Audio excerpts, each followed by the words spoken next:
Pano ndi Nyasa VoiceBox pamene ndithu timabwera ndi Amalawi osiyanasiyana kupereka maganizo awo osiyanasiyana pa nkhani zokhudza ndale kuyendetsa kwa dziko komanso kutsatira bwino kwa malamulo kuno kwathu ku Malawi. Ndiye tabweranso ndi Samuel Lwara amene ndithu akhala akulankhula modzudzula mmene boma la Dr. Chakwera likuyendetsera zinthu zathu kuno ku Malawi. Ndiye lero iwo afuna ndithu alankhule pa zimene zachitika ku bungwe lija la National Economic Empowerment Fund NEEF kumeneko ndithu newspaper laina ya Daily Times alemba kuti bungwe la NEEF likufuna likhululukire anthu ndalama zokwana 6 billion ndithu anthu amene wanatenga ngongole akulephera kubweza ndipo ndalama zimenezi zakwana 6 billion ndipo NEEF likufuna kuti likhululukire anthu amene wakuti basi asadzabwezenso ndalama. Ndiye Moses Samuel Lwara akuoneka kuti zimenezi sithu zakhumudwitsa sanasangalale nazo koma makamaka mkwiyo wawo lero ukupita kwa Olemekezeka nkhaniyi A Moses Kumkuyu.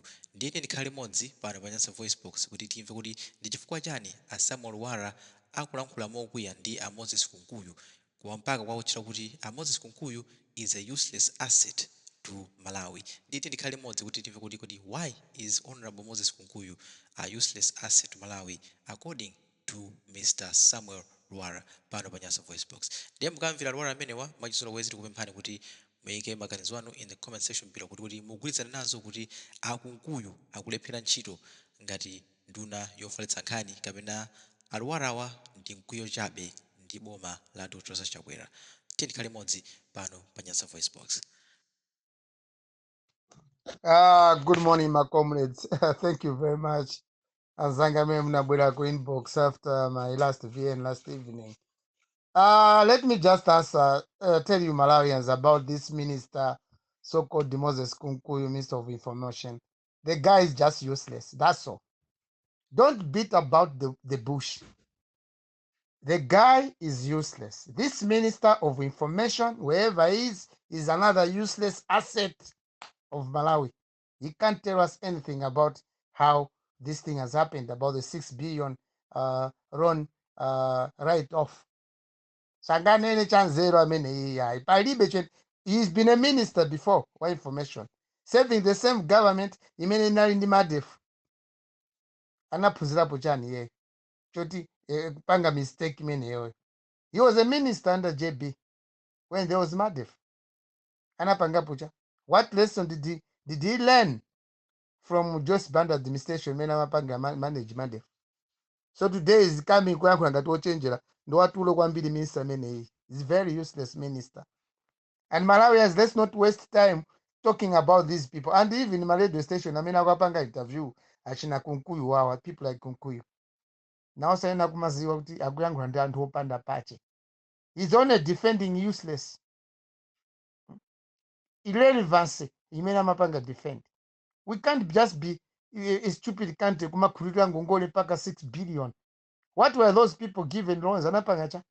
I said it per Zodiac TV.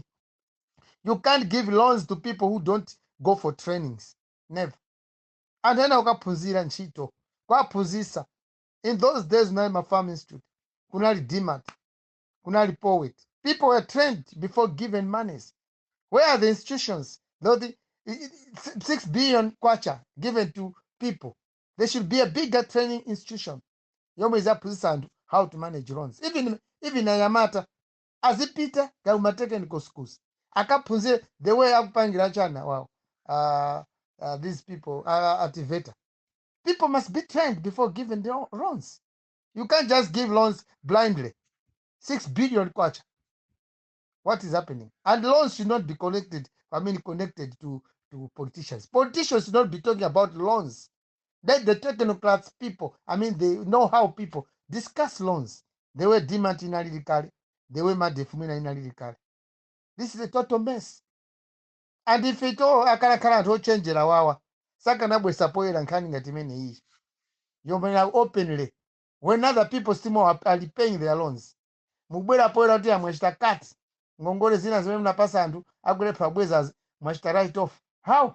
So amenali akuperekabe ngongole wazipanga cha. Don't listen to this useless minister. Kumkuyu is just another useless minister. Is not helping Malawians. Is not helping this country anyhow. He is a failure of a minister. Mbona amapezeka mpata muna mwankhula nayo azatu But tell this man, Kumkuyu, is just useless.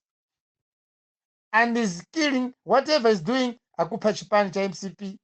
Akupa usogolewa Chakwera.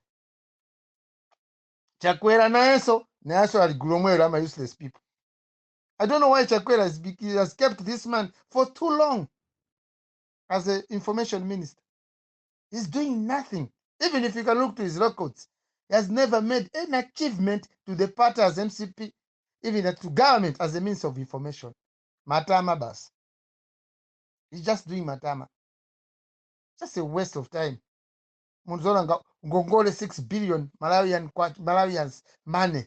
Azungagu pasani, igwire nchito ndi umphawi wanu, muzithanze pa umphawi, inyogu isokoneza, kungu apasatu, basungo gawana. Handicrappers, opanda ndi zeru zomwe.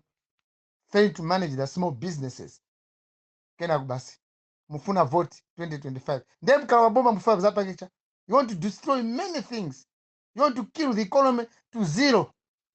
That's what you want. That's why you want to go mufuna mzamimike Chakwera wanu pa 2025. Kutawa agreement bene inalipo ya zero. Anta zero kumana waliko. Why don't you make use of them? Kumkuyu has been a minister of information maybe for 2 governments. When my memory is right. This guy is a failure. I don't know why he's speaking for the government. Damata woti basi kungwaika pambalipo. Azikalimba bena kachewe kudeza. We're tired of this nonsense. Thank you, my comrade. Pepani, Tambandu Kal.